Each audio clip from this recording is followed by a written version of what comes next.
ปุ่นเอาพวกมะเขือน้อยพี่น้องลูกๆปุ่นน่ะโอ้กินกระป่นเนาะนี่มะเขือไหมปุ่นน่ะมะเขือขาว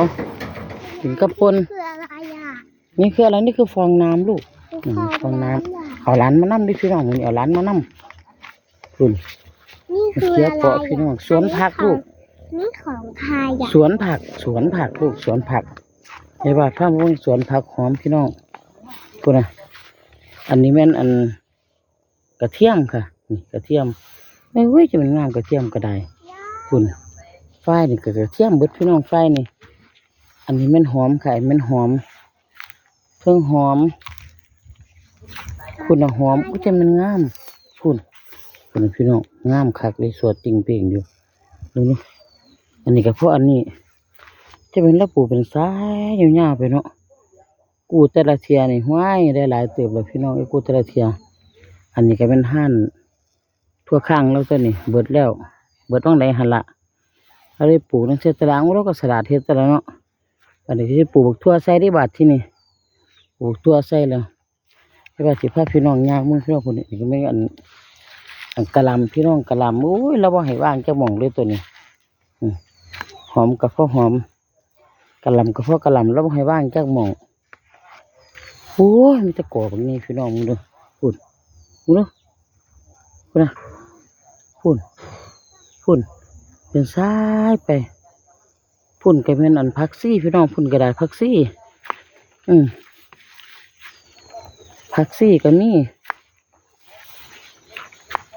พุ่นนะอันนี้มันพักซี่พี่น้องโอ้พักซี่ก็งามสิเก็บเอาพักซี่ไปกินกับอันปนกันหน้าเหรอเก็บพักซี่ไปกินกับปนกันพี่น้องพักซี่มางามเถอะโอ้หลานก็มานำโอ้ยบริเก็บดอกขลานมานำพุ่นผักซี่พี่น้องหานผักซี่กับว่าผักซี่จะมันงามพุ่นนะหลานน้อยก็ยังอยู่รอนั่นล่ะเอาพุ่นไปหาตาแล้วหลานก็ได้อันนี้กับผักกาดงาที่พี่น้องนี่ผักกาดงาที่น้ำกับบ่มีไหมพุ่นนะผักกาดงาน้ำบ่มีไหมพุ่นนะหอมกินกับซุปหน่อไม้โว้ยเสียปะยังเลยกินกับซุปหน่อไม้พี่นี่มันกะหล่ำครับพี่น้องกะหล่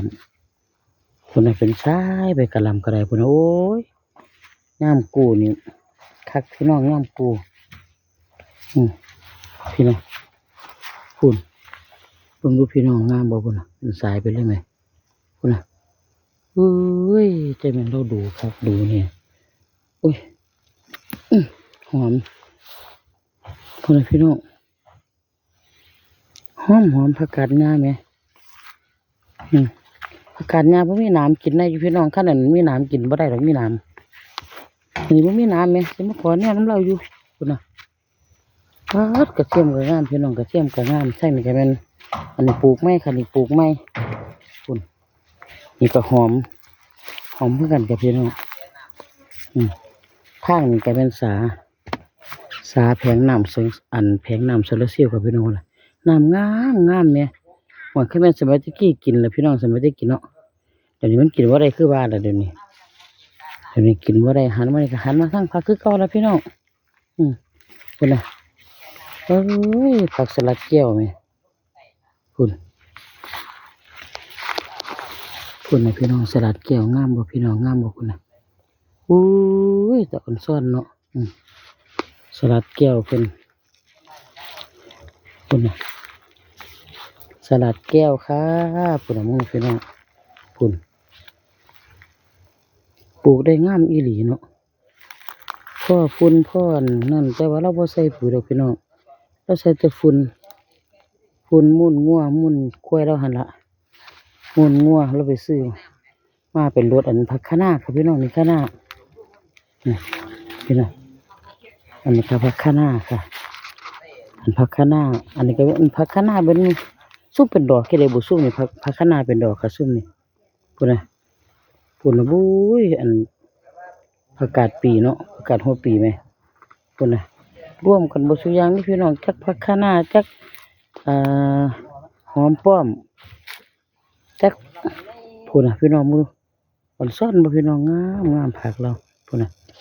อาจจะว่าทายเป็นพี่น้องพุ่นน่ะงามผักจะเป็นงามครับดูยพุ่นเดี๋ยวเราจะว่าสิเก็บเอาหอมป้อมมื้อก่อนแล้วพี่น้องเก็บหอมป้อมไปใส่ป่นอีกก่อนขอบคุณทุกๆการรับชมนะคะอ่อนซ่อนผักพี่น้องพุ่นน่ะโอ้ยพุ่นน่ะ